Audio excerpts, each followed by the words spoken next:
All right, well, welcome everybody to another episode of Failing Daily. I'm pleased to have Neil Moyer, President and CEO of TrustedQA, joining us. Neil, can you just start us off by just telling us a little bit about yourself, a little history? Yeah. So I'll do a mix of personal and the business side. And Bill, thanks for inviting me to be a part of this. This is cool. It's exciting. It's fun seeing you be able to do it. But about myself, man of God first, husband of an amazing wife, Cassie, and a proud father of four. So we got 13. I can't just get 13, 11. 7 and 4, so we're still in the thick of the kid juggle from that standpoint. All great, amazing kids. So the family side is going well. From the career standpoint, as mentioned, President CEO of TrustedQA, a company that was initially founded by my father, and we've had the very fortunate and blessed opportunity to take it over and run with it.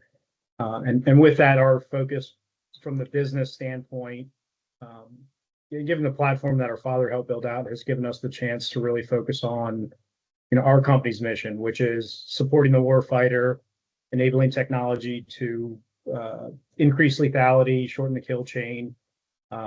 Really, the goal is how we're going to keep the U.S. maintaining and increasing their battle space dominance. Aside from that, normal everyday person, I guess. My outside activities, love hunting. That's my go-to place. Get me in a tree stand, give me some quiet, and I'm a happy man. But no, this is exciting because we've been going through plenty of failures as a business to grow to the next iteration. So I'm happy to divulge everything that we've screwed up on with you, Bill. Well, that's good. Can you tell me a little bit about a little more about what the company does? You know what I mean? Like, how do you do some of those mission important things that you're looking to do? So everyone knows. Good question. So we're in the middle quasi transition. I'll kind of take a step back. When my father started the business, we were more of a consulting staff aug firm, focused more so in engineering, in particular, built out a QA niche. Over the last few years, we've 10 years back shifted focus towards the DoD as a subcontractor, grew that avenue. And then went to the next iteration, which was, hey, we want to grow into a small prime contractor. We want to control our own destiny a little more. We want to help our employees grow. And so the last couple of years have been spent heavily focused on maturing the business to be competitive in that landscape, and a lot of R&D dollars back into the software engineering, in particular, rapid deployment, software factory type approaches. So a lot of our R&D dollars have been spent internally to building out our software factory capability, CI/CD deployment, test automation. Quick side note: we did win our first SIBR for a AI test automation capability, so we're excited to get rolling on that. And that's kind of we're at the final point. We're right at the cusp, I hope, of kind of springboarding. So getting our asses kicked. Can I curse on this thing? Oh yeah, pretty much. Okay. That's what I do. I'll try to keep my language side, but yeah, we're right on the cusp, hopefully, of finally taking the effort and the lickings that we've gotten to getting some traction, and hopefully growing the prime pursuit standpoint. End of the day, we want to build out technology. We really want to try to be an R&D, I think, focused company as we push forward, where we're not waiting for dollars from the government to start building out those capabilities for the warfighter. We want to be able to start building those out as we identify them, and then bring those to the DoD to increase the space of the pace at which we can implement that. Are you in any particular part of the DoD where you're focused, or literally at the DoD level?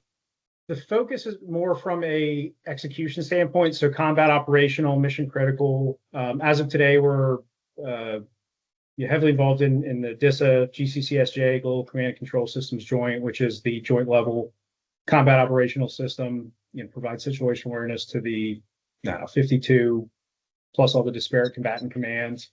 So massive system for execution of strategy and situational awareness. Stratcom has been a new and growing area that we've we've been supporting from a software engineering standpoint. Those are NC2, NC3 nuclear, missile deterrence, nuclear targeting type systems. Oh, okay. Now there we work on logistics, but my brother Keith Moyer is our co-owner and amazing dude, far more intelligent than I. He's our CTO solutions architect. Himself and Perry Townsend's our CGO. They tend to rag on me when I say this, but the kill chain is essentially what drives the areas that we tend to focus on. And they've challenged me very rightfully on that, because the kill chain tends to be more, execution, operational level. I tend to look at it more upstream, to the point of situational awareness. So anything that's going to help increase the speed of, war fighting execution is the focus area for us. And let me correct one thing I said before, because it's laying in the back of my mind. The SBIR we did win, as you're talking on this point, was not for the AI test automation. That was, we did win an awardable spot on Platform One marketplace for that. The SBIR was for data track synchronization. So how we're going to, keep all of these combat operational systems and the data that flows in sync. You're going through this. I've been through this. I'm still doing it.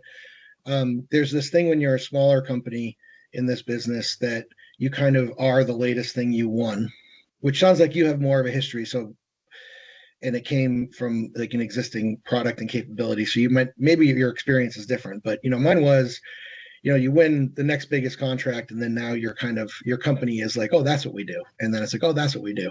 There was a point where we reached where we started, I felt like, okay, we're not just the next contract we won.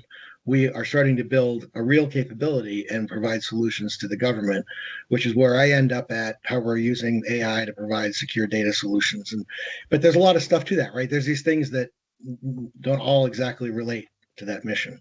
What's your experience like in that? Does that ring to you at all? You guys, because you're talking right now about what your future looks like. That does, and you certainly you put a hat on the latest wins, because that's new marketable news. I guess I put the recent wins as a validation for us finally, because we were having that whole battle of, this is what we do, this is what we want to do. We spent R&D dollars and funding, the profits from the company back into the company to keep growing it for the mission.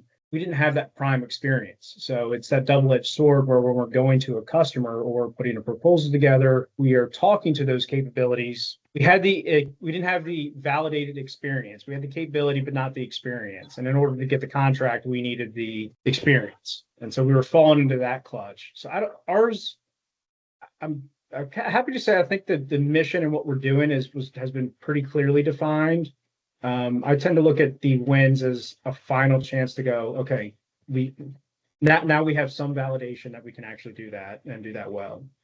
Well, that strikes me as first of all, you're better off than 90% of us if you're early in the game and have a focus that's a real focus. And then I think that's a critical moment. I mean, if you're saying that the work you're winning is validating the work you've been trying to win, that you're working on, the mission you want to accomplish, that's a huge deal.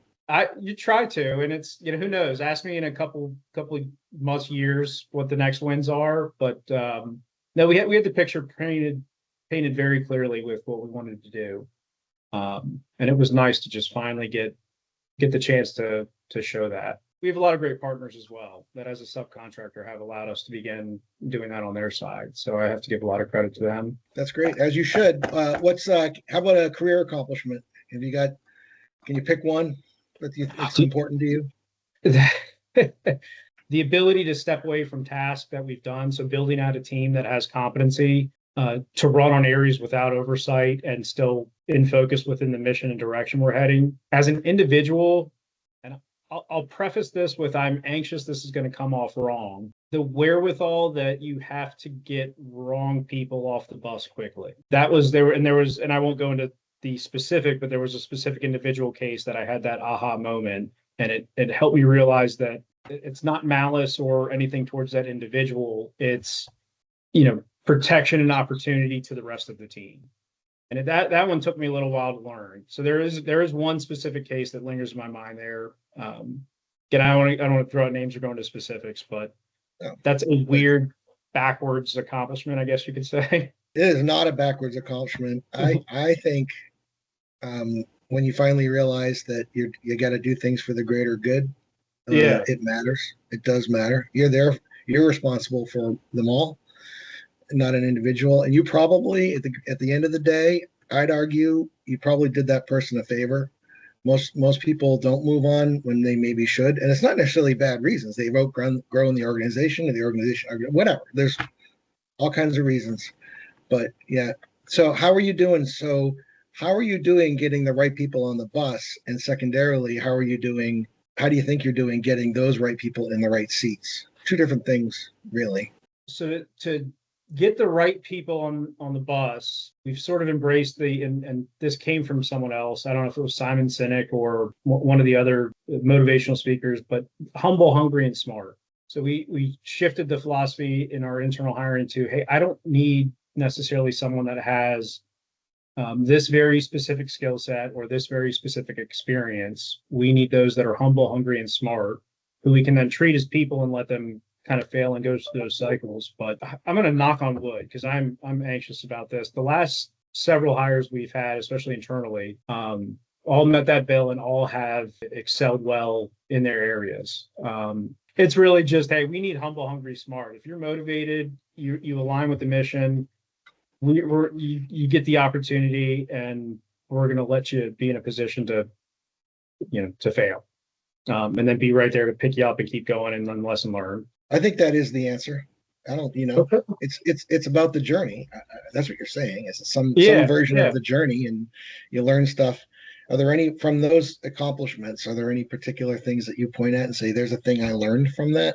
So the one nugget I think we did take from that, and this I'm thinking back to, faces are popping in my mind of the individual hires we brought on. Giving them the flex, not putting them in a corner with a specific task area you want them to support, but giving them the flexibility to jump around to different areas within the company. So we had Caitlin, who I'll reference because she certainly deserves shout out among many others, but brought her in as more of an admin. Let her just run wild, and she was humble, hungry, smart, and allowed her to bounce around task areas. So it allowed us to kind of create an open conversation of, I know you need me to do this. Someone needs to do this. I don't know that I'm the right person to do that, but what I am the right person more so is these areas. So trying to facilitate an environment that lets them have that conversation, or practically go to them and go, hey, you look stressed. Like this doesn't seem like it's a good fit. I like that. Let me say that back to you. I think you created an environment where people find their own seats on the bus. They tell you what they can do.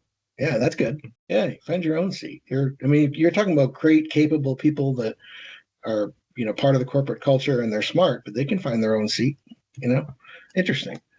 So when you had to let the person go, however that happened, that may or may not have been a good fit, how did that affect the rest of the team? Initially, there was concern. Individuals across the company don't always know the whole backstory. I mean, that's just true for people in general. Is you don't know every piece of the story. So naturally, there's concern. Why did this person get let go? Why am I next? Am I doing okay? Shortly thereafter, though, so aside from the initial concern, as we communicated that across the team, it was perceived very well, with an understanding of, okay, there was a method behind the madness, and okay, that makes sense. Now that I understand that method, this person may not have fit in well culturally here, or may not have met the objective that we were driving towards in terms of customer interaction or other areas. It sucked initially. I'll put it that way. It was like, yeah, those are hard. I feel like we just made this decision and now everybody's freaked out. Did you find it was more useful to explain why you made that decision for that person to leave, or to spend more time telling people that they're okay and why they're okay? Like, that's unrelated. You know what I mean? Like, which was more effective, if at all? The first, by far, the first, informing folks why we made that decision was exponentially easier at the end of the day. Yeah, that's one of those meetings where you leave and you're like, dude, why didn't I do this earlier? Like, this was it's just like I should have done this months ago, which is a good lesson learned, and I think that's one that you tend to have to learn on your own, unfortunately, sometimes.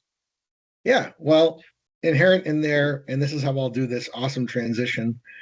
Not doing it earlier feels like I've done this and it felt like a failure to me. Like I did this kind of like to everyone else on the team for too long because I wouldn't make a decision. So that felt like a failure.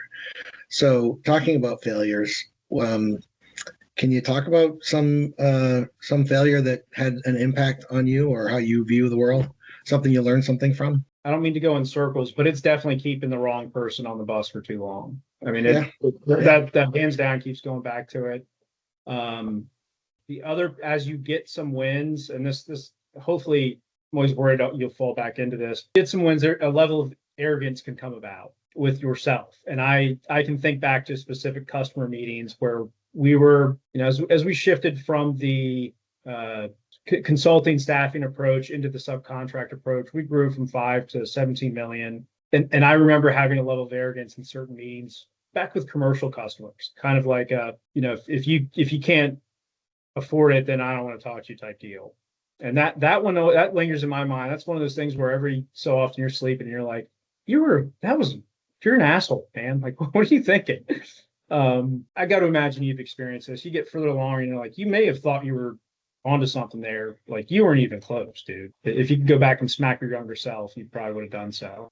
So as you went through that, I'm sure everyone has a different experience, but you go from when you're a younger person thinking you know more than you do. And at least for me, there was a point where it was pretty easy to, in a sense, I don't know, to kind of lose confidence because you realize you don't know what you thought you knew. And then you still have to be confident. Did you have that experience?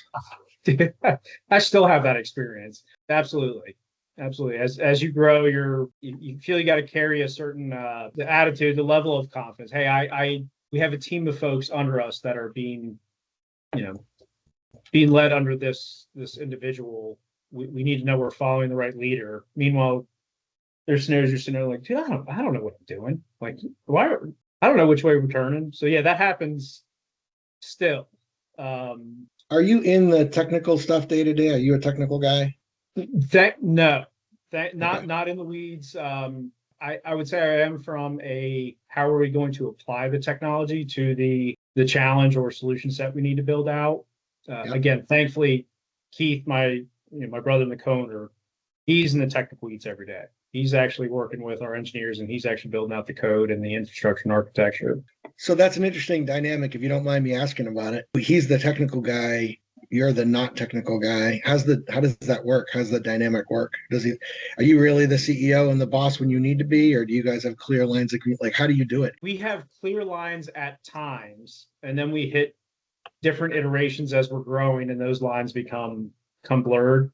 I find this interesting, and Keith and I have chatted about it. When he first came on board, I already stepped into the president CEO role. We had our mission painted that, hey, this is what we're driving towards.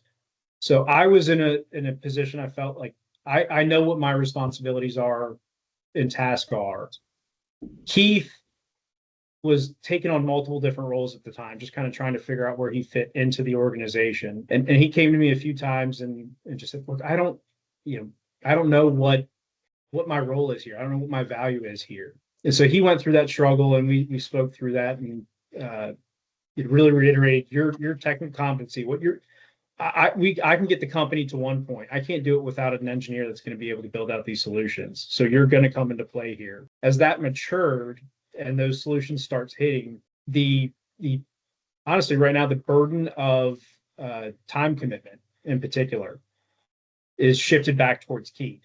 So he is burdened with building out a lot of those technical solutions.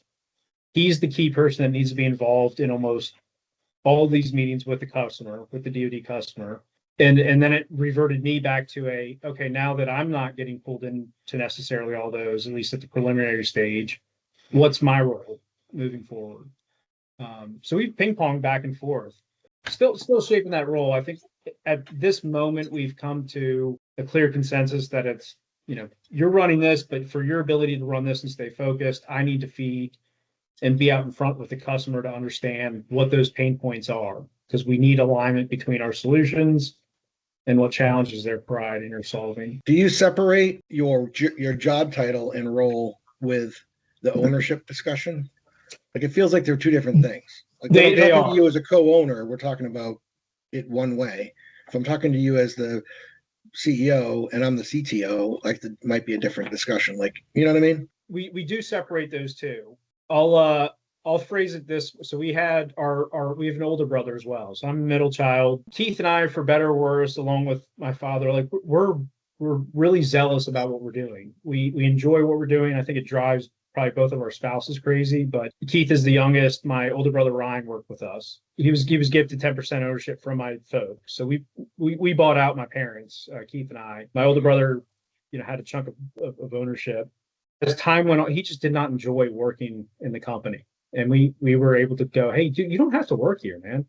Like if you're not enjoying it and it's not going to help the culture of the company, you don't have to work here. There is a difference between the ownership and you being an employee of the company. Yeah. And keeping there's no amount of money that you could offer that would say, hey, pull your family apart. We actually experienced that with like ours, that the family business just trashed the whole family. It was upsetting. So that conversation actually worked out as best you could to go, you can still keep your ownership. You can go do what you enjoy, what you want to do. You don't have to be an employee here. They're two distinct, separate things. Good. I mean, that's a good question. That's a unique dynamic and something maybe it would be worth in the future if you and Keith or even Ryan were up for it to have a conversation if you wanted to on that topic, like just family businesses, right? That's we kind of get into that, but that's a whole thing. I grew up in a family business. It's got its own thing. I have tons of family. I have some of my own family in this business, and I have a number of folks like years ago, I made the decision we would hire people's family members. They just don't work for their family member, but that's it. And so, because I wasn't going to do it, and then I'm like, no, I grew up in a family business, and there's more positives than negatives. Yours is like very much part of the ownership. I'm just talking about people in the company, but yeah, that's an really interesting dynamic. I'm glad to hear you say that because we just started doing the same internally with some of our employees. And hey, if you have a child that wants to come work with us, has an interest, let's go for it because we've seen the value that it can bring. So that internally within the last month, we've been using the term, this company's built on nepotism. So let's let it roll. Yeah. So it's I mean, they're generally speaking the hardest working, and they care deeply, and you want to get them trained and all that. That's great.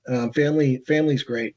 I think the hardest part falls on you specifically and I've had to do this, is I don't leave it to certainly not family members or even other peers when the decision has to be made that it's not working out with a family member. I make that decision and I go have the conversation when I normally wouldn't, but because it's family, and I do it the best that I can.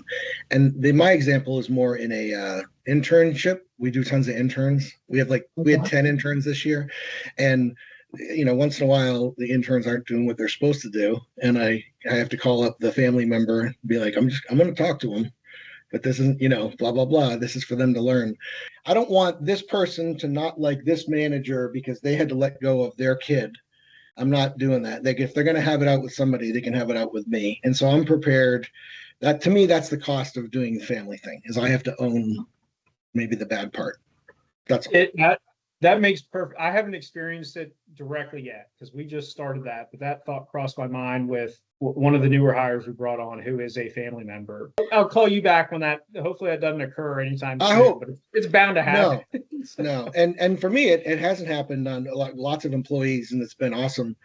The biggest thing is they feel bad that they might want to leave and they have another opportunity, especially like a young kid. And I'm like, no, that was the whole point. You come, work, go out in the world, do better, get a great job, come back to us later. Like, you gotta make sure that the family members understand that they're not indentured servants for life. Like you go get another job if you have a better opportunity. Good for you. That's great.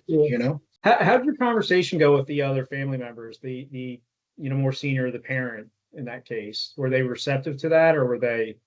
Awesome, very receptive. In fact, they wanted to kill their kid. I'm like, no. Like it's all learning, and I'm not angry and whatever, but they can't not show up on time. This was the intern case, but it was actually it was actually totally great, and I felt like I was calming the parent down saying, this is not the end of the world, but this is a great opportunity for them to learn. So just help them learn. Don't go crush them.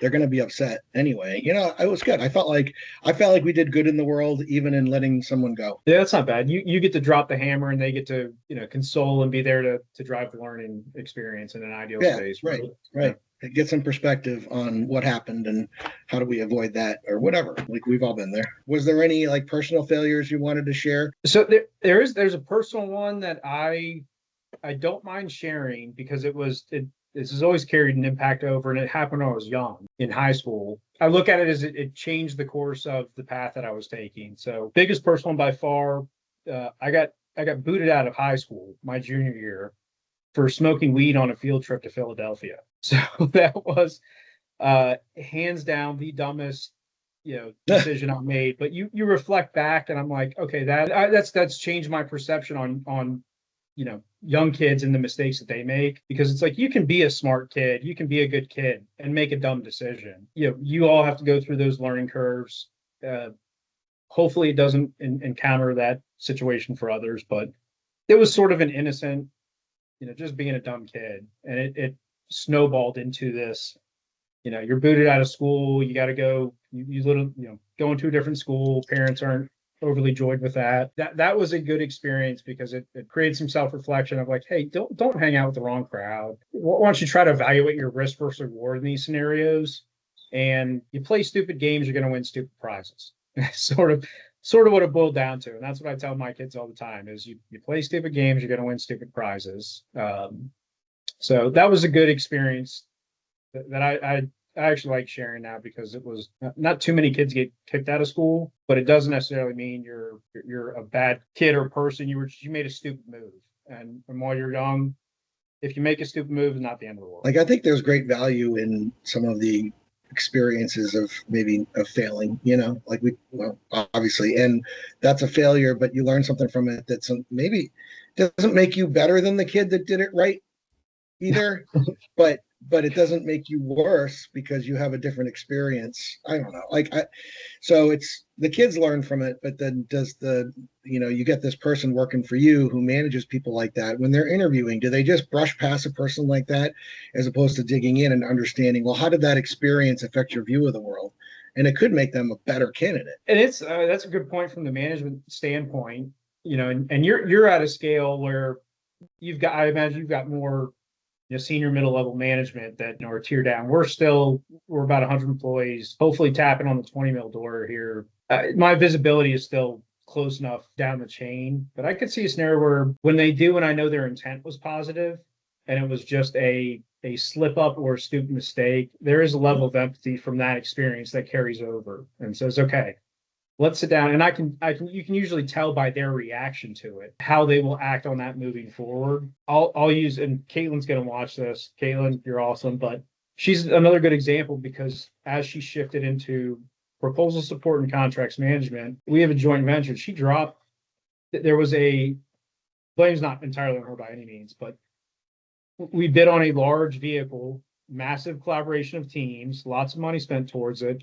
And one of the PDF files was not included in the upload. And so months later, we get a letter back that says, you guys are DQ'd from this. And it's like, she's devastated, understandably. But I was like, dude, it sucks. But, if I have anybody else in that seat next time, I would much rather have you in that seat because I bet you're not going to do it again. I think you learn the lesson from that. And I think that carries forward with not chopping people's heads off when a slight mistake happens. Now, if she does it like 2 or 3 more times, Caitlin, sorry, we'll have another conversation. But you got to let that learning curve happen, right? Yeah, well, I'm smiling because first of all, Caitlin, he thinks the world of you. If he's using that as an example, that's a big deal. And I've had the same thing. And your reaction, I think, is awesome. Like, you got to encourage people to try, and they're going to fail. I've had it happen a couple times, and one fairly recently, just exactly that kind of thing. And the question is not about laying blame. The question is about not doing it again. Like, what are we doing to fix it? Can we get over the fact that it happened and just deal with how do we move forward from here? So one of the other last, I don't think it's posted yet, but the last podcast, we came to the conclusion together. I don't know who said it first, but I think it was own your failures, don't let them own you. So as a company, you own that. It's a company problem.